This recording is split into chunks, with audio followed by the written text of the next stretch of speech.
આપણી સંકલ્પ ન્યૂઝ ચેનલને સબસ્ક્રાઇબ અને લાઇક કરો, બેલ આઇકન દબાવો જેથી આવનાર ન્યૂઝ અપડેટ્સની નોટિફિકેશન આપના મોબાઈલ પર સૌથી પહેલા પહોંચે.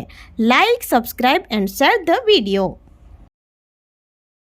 નમસ્કાર દર્શક મિત્રો, હું છું પૂજા ટંડેલ. સંકલ્પ ન્યૂઝમાં આપનું સ્વાગત છે. સમાચારની શરૂઆત કરતા પહેલા એક નજર આજના મુખ્ય સમાચાર પર.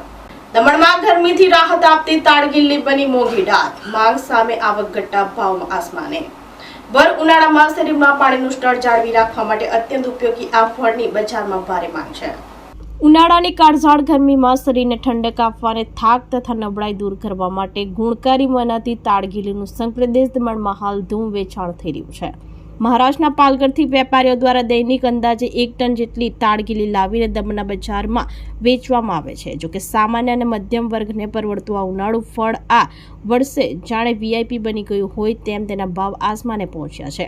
ગત વર્ષે 100 રૂપિયામાં 10 નંગ મળતી તાડગીલી આ વર્ષે છૂટક બજારમાં 100 રૂપિયાની માત્ર 7 થી 8 નંગ એટલે કે આશરે 12 થી 14 રૂપિયા પ્રતિ નંગના ઊંચા ભાવે વેચાઈ રહી છે. તાડગીલીની સિઝન ખૂબ જ ટૂંકી એટલે કે માત્ર માર્ચ અને એપ્રિલ મહિના પૂરતી જ હોય છે. આ ભાવ વધારા પાછળનું મુખ્ય કારણ એ છે કે તાડના વૃક્ષો ખૂબ ઊંચા હોવાથી ફળ ઉતારવામાં મોટું જોખમ રહેલું છે. આ ઉપરાંત હાલમાં આ જોખમ ખેડનાર શ્રમિકો તેમજ તાડના વૃક્ષોની સંખ્યામાં પણ ઘટાડો થઈ રહ્યો છે. શરીરમાં પાણીનું સ્તર જાળવી રાખવા માટે અત્યંત ઉપયોગી આ ફળની બજારમાં ભારે માંગ છે, પરંતુ જથ્થાબંધ બજારમાં જ આવક ઓછી હોવાથી ઊંચા ભાવ ચૂકવવા પડી રહ્યા છે. પરિણામે છેલ્લા 2-3 વર્ષથી ભાવમાં સતત વધારો જોવા મળી રહ્યો છે અને જેમ જેમ સિઝન પૂર્ણ થવાના આરે આવશે તેમ તાડગીલીની આવક ઘટી જશે અને ભાવમાં હજુ વધુ ઉછાળો આવતો જશે.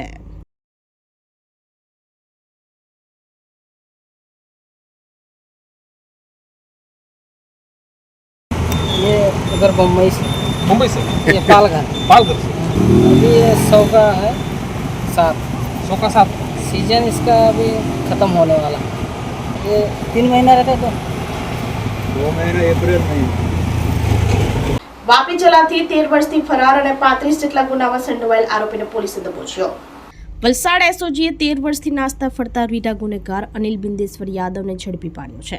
જિલ્લા પોલીસ અધિક્ષક યુવરાજસિંહ જાડેજાની સૂચના હેઠળ એસઓજી ટીમે આ કાર્યવાહી કરી હતી. આરોપી વાપી ટાઉન પોલીસ મથકના પ્રોહિબિશનના ગુનામાં વોન્ટેડ હતો અને તેની સામે કુલ 35 ગુના નોંધાયેલા છે. એસઓજી ટીમને મળેલ બાતમીના આધારે આરોપી અનિલ યાદવને વાપી છેલ્લા પોલીસ ચેકપોસ્ટ પાસે સાગા કાસા બિલ્ડિંગની સામે રોડ ઉપરથી પકડી પાડવામાં આવ્યો હતો.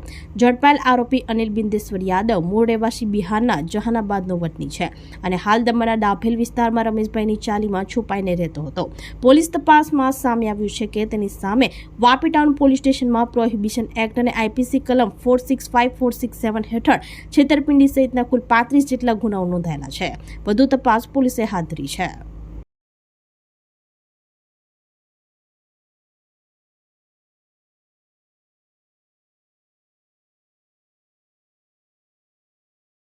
વાપીના સર્વાંગી વિકાસ માટે ભાજપનો 5 વર્ષીય રોડમેપ સંકલ્પ પત્ર નાણામંત્રી કનુભાઈ દેસાઈ દ્વારા જાહેર કરાયો. આગામી 3 વર્ષ સુધી વેરામાં કોઈ વધારો નહીં કરવાની ભાજપની મહત્વપૂર્ણ જાહેરાત. વાપી મહાનગરપાલિકાની આગામી ચૂંટણીનો જંગ જામ્યો છે ત્યારે ગુજરાત સરકારના નાણાં, શહેરી વિકાસ, શહેરી ગૃહ નિર્માણ વિભાગના કેબિનેટ મંત્રી કનુભાઈ દેસાઈ શહેરના ભાવિ વિકાસને આલેખતું ભારતીય જનતા પાર્ટીનું વિગતવાર સંકલ્પ પત્ર જાહેર કર્યો છે. રાજ્યના નાણાં અને શહેરી વિકાસ મંત્રી કનુભાઈ દેસાઈના હસ્તે આ સંકલ્પ પત્રનું વિમોચન કરવામાં આવ્યું હતું. આ પ્રસંગે વલસાડ જિલ્લા ભાજપ પ્રમુખ હેમંતભાઈ કંસારા, વલસાડ જિલ્લાના પ્રભારી વિનયભાઈ શુક્લા ઉપસ્થિત રહ્યા હતા. ભાજપે આ સંકલ્પ પત્ર દ્વારા આગામી 5 વર્ષમાં વાપીને એક આધુનિક અને સુવિધાભર્યું શહેર બનાવવાનું વચન આપ્યું છે.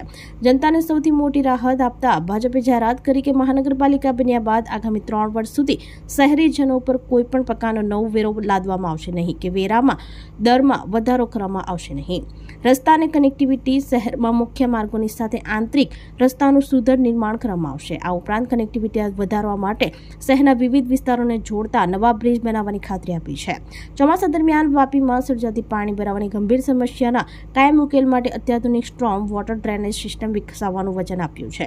આ તબક્કે વલસાડ જિલ્લા ભારતીય જનતા પાર્ટીના મહામંત્રી કમલેશ પટેલ, વીઆઈ પ્રમુખ સતીશ પટેલ, વાપી શહેર પ્રમુખ મનીષ દેસાઈ વગેરે ઉપસ્થિત રહ્યા હતા.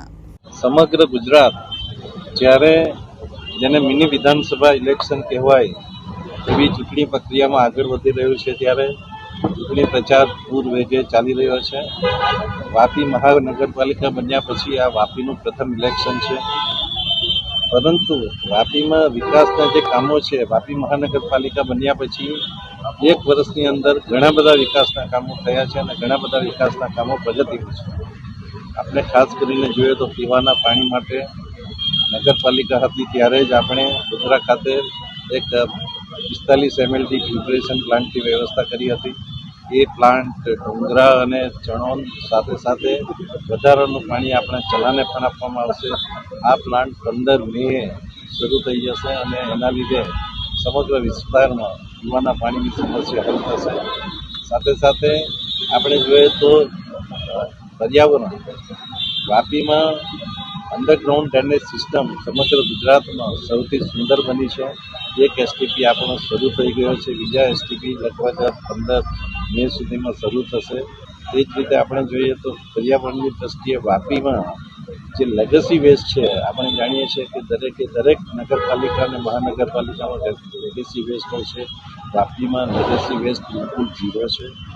પાલિકાના સર્વે કર્મચારીઓને પણ આ માટે હું અભિનંદન આપું છું. અને ખાસ કરીને જ્યારે વાપી સ્વચ્છતા અભિયાનના સર્વેક્ષણમાં ગયું ત્યારે જે નવી મહાનગરપાલિકાઓ બની એમાં વાપીનો નંબર 1 હતો. હવે બધી મહાનગરપાલિકાઓ સાથે સર્વેક્ષણમાં વાપી જશે અને આપણે સૌ સાથે મળીને વાપીને ક્લીનેસ્ટ સિટી બનાવશું એવી મને ચોક્કસ ખાતરી છે. તો આ આજના સમાચારો. નવા સમાચારો સાથે કાલે ફરી મળીશું. નમસ્કાર.